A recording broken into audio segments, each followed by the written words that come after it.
Ferdinand and Isabella, the couple who changed Spain forever. ****. A cold morning in 1492. A new flag slowly rises over the skies of Granada.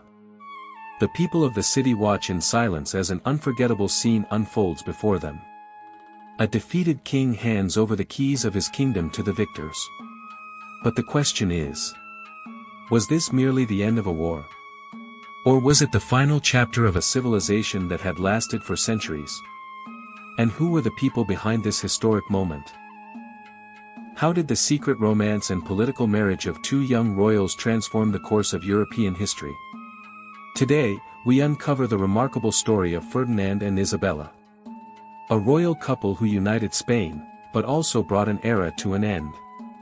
Today, we know Spain as a single nation.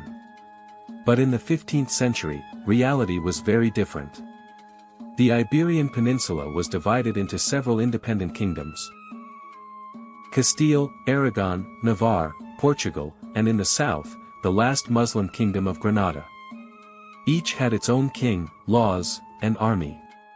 The region was filled with political intrigue, rivalries, and struggles for power. It was during this turbulent period that a young princess named Isabella was born. Isabella was no ordinary princess. From an early age, she displayed remarkable intelligence and determination. Growing up amid court conspiracies and political conflicts, she quickly learned a harsh truth: in the game of power, there was no place for the weak. Yet no one could have imagined that this young woman would one day change the future of Spain. Meanwhile, in Aragon, a young prince named Ferdinand was coming of age. He was brave, cunning, and exceptionally skilled in politics. Just as talented with diplomacy as he was with a sword, Ferdinand possessed the qualities of a natural ruler. Slowly but surely, the invisible threads of history were drawing the two toward each other. Then came the year 1469. One of the most important marriages in European history took place. But surprisingly, the wedding was held in secret. Many powerful figures opposed the union. They understood the consequences: if Ferdinand and Isabella married, Castile and Aragon could be united. And from that union, a new power would emerge. Despite every obstacle, the marriage was successfully completed. Few people realized it at the time, but this wedding would alter the course of history.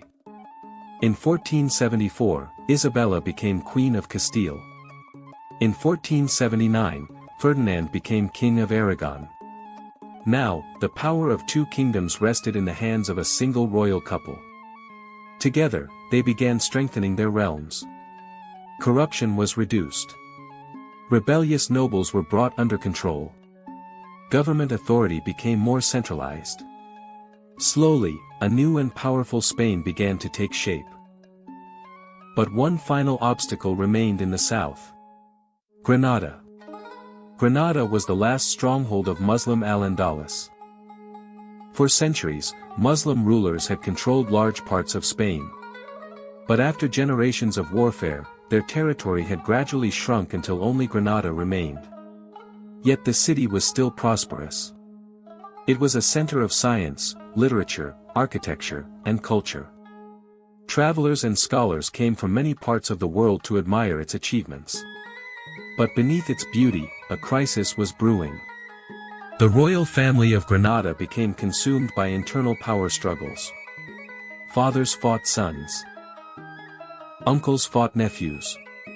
Noble factions plotted against one another. The kingdom grew weaker and weaker. Ferdinand and Isabella had been waiting for such an opportunity. They understood a simple truth: when an enemy begins to collapse from within, victory becomes much easier. In 1482, the Granada War began. Every fortress, every town, and every mountain became a battleground. For 10 long years, bloody conflict raged across the region. Gradually, the armies of Ferdinand and Isabella advanced. One Muslim stronghold after another fell into their hands. Eventually, they reached the gates of Granada itself. The city's last ruler was Boabdil. He faced an impossible situation. On one side stood the enemy armies. On the other side, internal divisions, and betrayal. Boabdil knew that continuing the war could result in the complete destruction of the city. Yet surrender would mean the end of an entire era. It was one of the most difficult decisions in history. January 2, 1492. The gates of Granada opened. Boabdil handed the keys of the city to Ferdinand and Isabella. The final chapter of Muslim rule in Al-Andalus came to an end. 8 centuries of history changed in a single moment. New banners began flying over the city. And the world witnessed the beginning of a new age. Remarkably, another historic event took place that very same year. For years, a navigator had traveled from court to court seeking support for an ambitious plan. His name was Christopher Columbus. At last, Ferdinand and Isabella agreed to finance his voyage. Only a few months later, Columbus reached lands unknown to Europeans. And Spain began its journey toward becoming a global empire. History has seen very few couples who changed the destiny of the world. Ferdinand and Isabella were among those rare exceptions. Their marriage united a nation. Their decisions brought an ancient civilization to its conclusion. And their support helped open the door to a new world. Even today, an important question remains. Were they the great architects of Spain? Or were they the driving force behind the fall of Al-Andalus? Whatever the answer may be, the names of Ferdinand and Isabella will forever remain among the most influential couples in history. If you enjoyed this documentary, don't forget to like, comment, and subscribe for more historical stories.